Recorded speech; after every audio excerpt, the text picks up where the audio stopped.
What's up, everybody? Welcome to BioS3 Raw TV. Now, this is the second time I'm making this video because I actually uploaded it to my editing software and I wound up losing track of it because sometimes I film 3 or 4 videos in the same night. So it's like wearing the same thing. I fucking deleted it. So hopefully this one will be just as good, if not better, because I hate now. I was like, maybe I shouldn't make it over again, but the bottom line is the information needs to get out, so the video has to happen. So I want to do a little disclaimer, which I did in the other video. I'll do it in this one too, is this is not to talk poorly about, talk shit about, call them out. This is not shots fired, anything like that. I'm talking about Layne Norton and his wife, Holly Baxter. Congratulations to both of you on your recent marriage. It's awesome that you guys are starting a new life together. Now, the reason why I'm using this, using them as an example, is because Holly actually put up a post recently on her Instagram.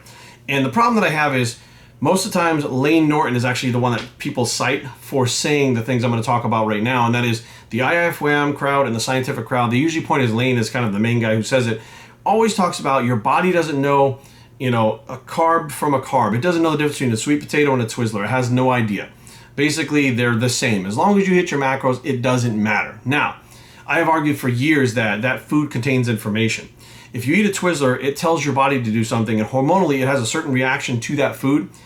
And if you ate a sweet potato, it'll have a certain hormonal reaction to that food.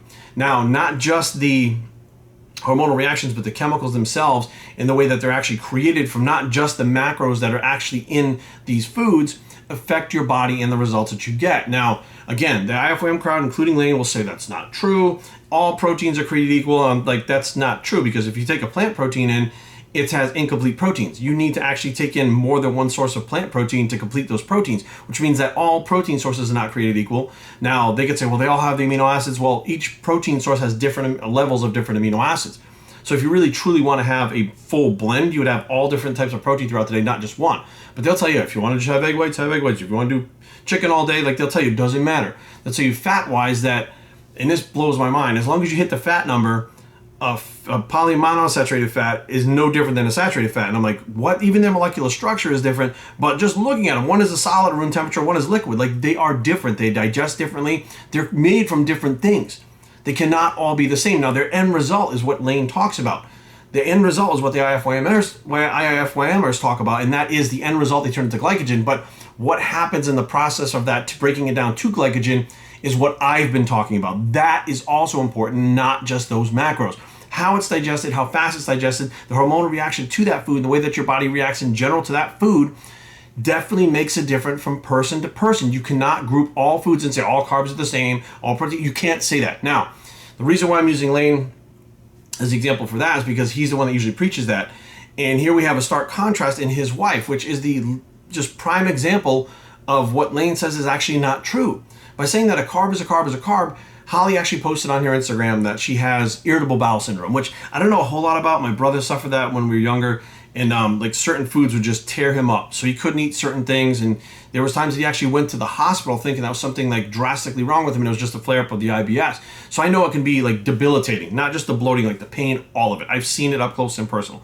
But while Holly goes on and talk about how the fact that she can't eat fructose because she has a hard time with fructose and certain other foods, carbohydrates, that they make her swell up like that. And she's showing like the pictures in which, I think most people would be shocked, but that is a reaction of, that inflammation happening in her stomach due to the fact that she has IBS.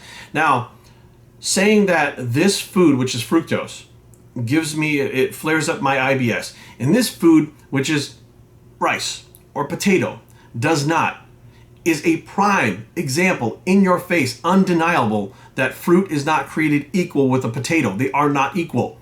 Macro-wise, they may be equal. Nutrient-wise, vitamin-wise, they are different. Digestion-wise, they are different. Fiber content, they are different. Things that make up those foods that we don't even understand about, like phytochemicals and stuff like that, we don't even understand that stuff, and they are different.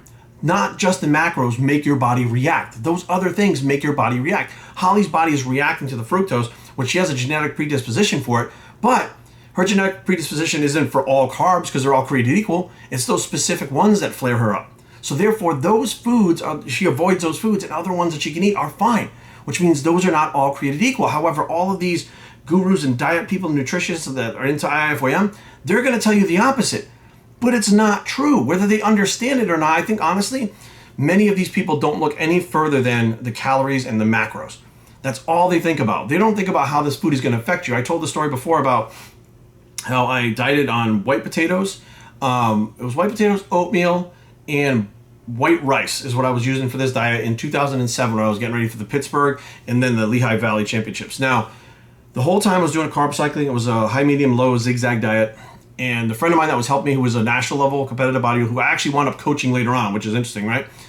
He said, okay, what we're going to do is we're going to do this super slow load. We're going to use sweet potatoes. Starting Thursday, we're going to go sweet potatoes Thursday, sweet potatoes Friday. By the time the show comes and we've cut your water, those sweet potatoes are going to help you fill out like crazy, da-da-da. I'm like, cool, awesome.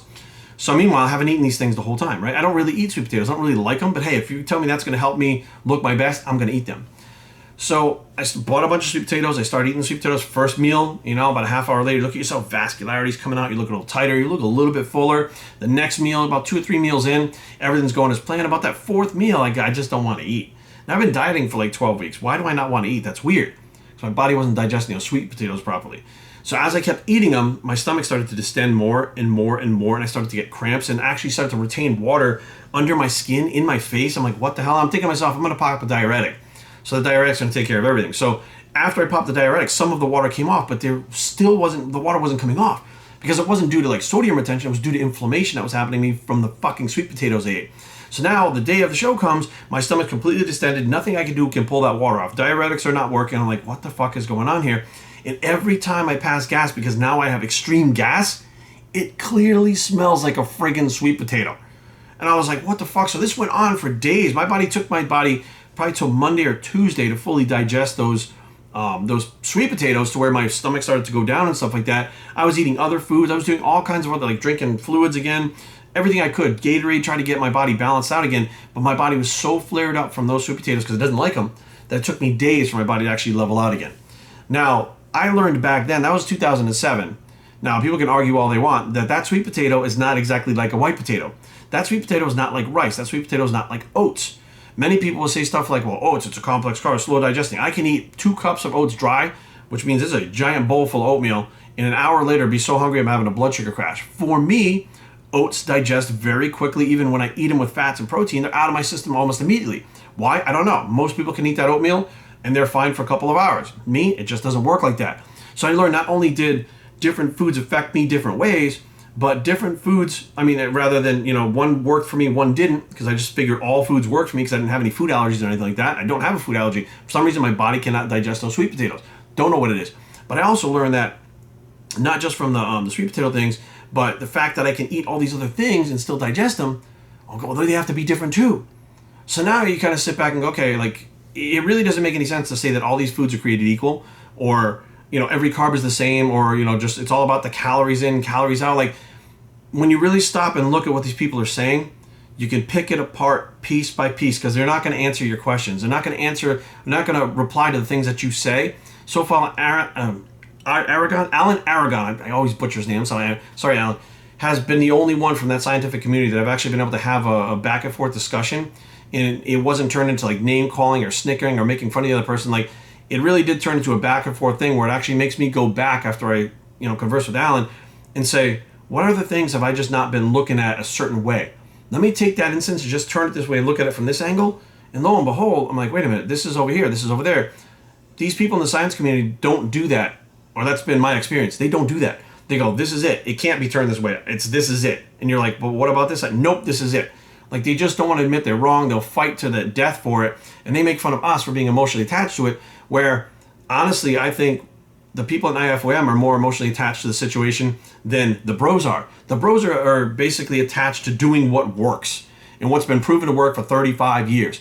The IIFYMers are attached to the fact that I don't have to restrict any kind of foods. I can just count my macros. They're so neurotic with counting macros, so OCD about it, so in your face about I cannot restrict any macros. I have every food that I want, da da da. And I'm like, who's more emotionally attached? The bro who just wants to get to the stage and is willing to fucking eat only broccoli for 12 weeks, or the IIFYMer who is running around so happy that they can eat a fucking brownie that they're not even talking to their fucking spouse because they're too happy about the brownie and doesn't have to be cut out of their fucking diet for their show.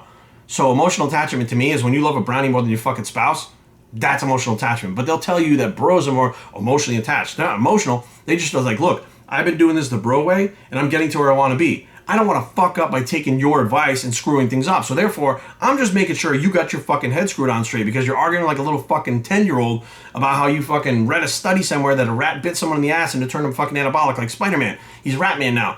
Okay, and I'm sitting there going, well, I've been bitten by 100 fucking rats and that didn't happen. But you saw a fucking study somewhere. So that's where it came from. It didn't come from the bros. It came from the scientific community that is just will not let up about the fact how everything is just so easy.